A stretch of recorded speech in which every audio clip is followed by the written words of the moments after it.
Okay, so here's the situation. You've met with a couple, maybe for the first time, or maybe you've met with a small group of couples. What should you do to close down the session? I used to not put much thought into this. I would just say, hey, goodbye, see you next time. And then as I got more experience, I found that I could be more effective with a few simple techniques. So I'll give you just a few of these. Okay, so technique number one, or tactic number one, is just recognize and encourage. So this is especially important when they're first meeting with you in the first meeting or two. Once you build up some trust, it's still important.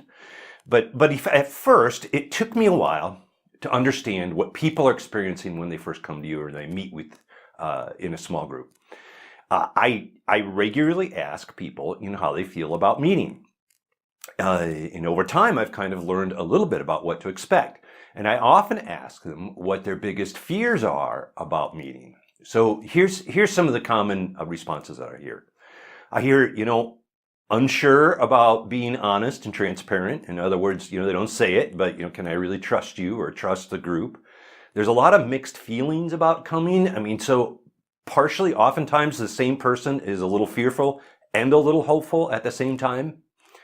They are afraid that it's not going to help, particularly in the early sessions. They're trying to figure out if they want to continue. So they're asking, should I come back or not? And they might be defensive about their relationship and their behaviors. And so your ability to recognize how they are feeling and to encourage them can help them to commit to the process. So I say things like, I know that many people find it difficult to open up with people that are basically strangers. Thank you for being willing to take a risk. This is going to get easier. And I will often say, anytime they become open, I say, wow, I really appreciate your honesty on that. You did a great job expressing your feelings today. I'll say, many couples that we meet with find it hard to speak or seek help for issues. And I don't know if that's you or not, but I've always seen seeking help as a sign of strength. See, recognize their fears and thank them for being open and willing to share. Okay, second tactic number two.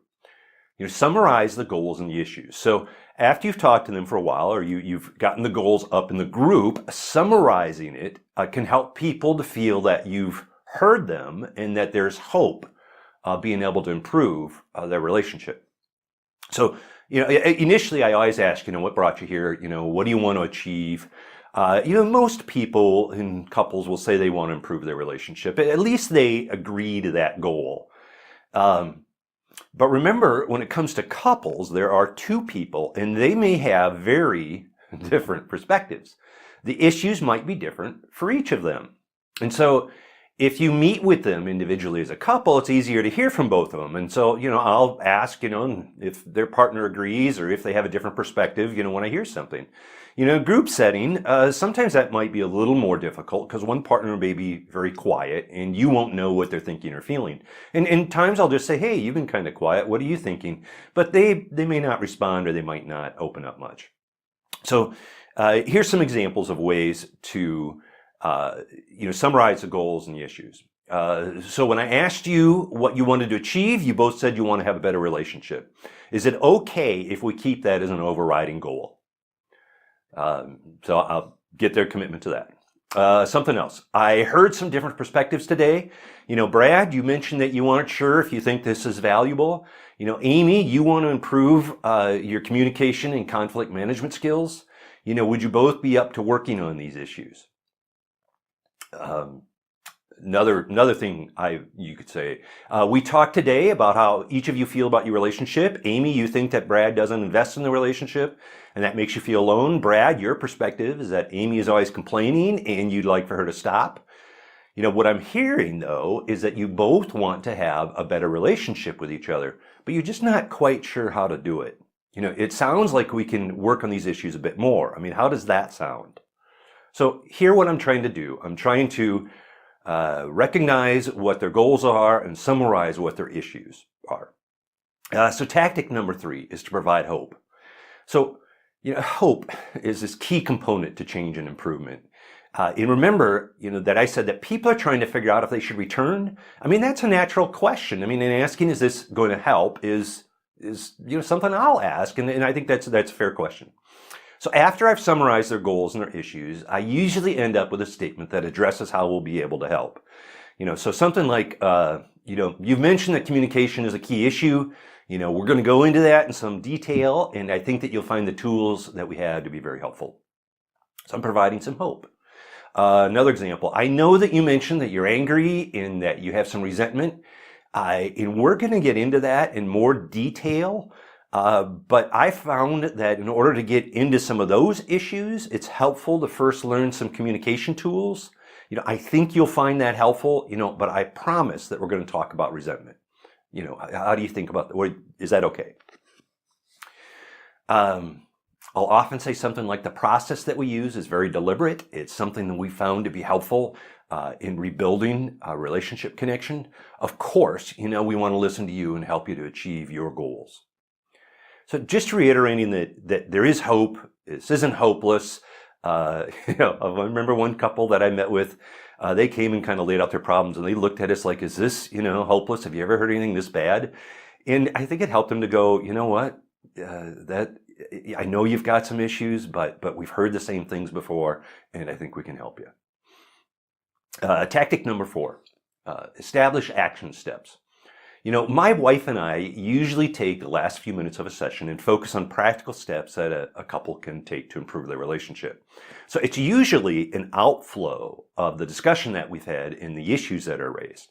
So our online curriculum, does have some exercises that you can leverage. But oftentimes, as I mentioned, it's an outflow of what we've talked about.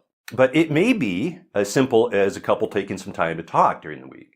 And so we'll ask them to set up a specific time to talk. When is that going to happen? How long is it going to be? And we tell them that we want them to win at this. So set up something very realistic.